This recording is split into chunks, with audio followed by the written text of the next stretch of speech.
که تور پیکې د سړي خوښ شي نو دا بده ده څه، او که سور بنګړی د سړي خوښ شي نو دا بده ده څه. قسم په خدای د سړي خوښه په خپل وس کې نه وي. قسم په خدای د سړي خوښ شي نو دا بده ده څه، بالکل بده نه ده. او بیا وایي چې نه نو په دې براله دومره لوی عذاب راکوي چې که څه شی د سړي خوښ شي نو دا بده ده څه.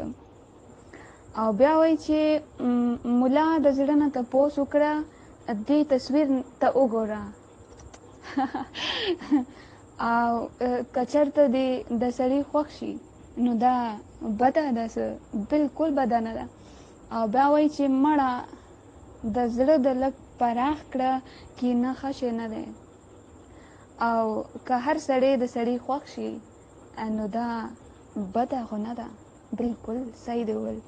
اچھا بیا وایي چې دغه ښکلا، دغه نشه او دغه موسیقي، د موسیقۍ نشه که لږ پوټې د سړي خوښ شي نو دا بده خو نه ده، بالکل awesome.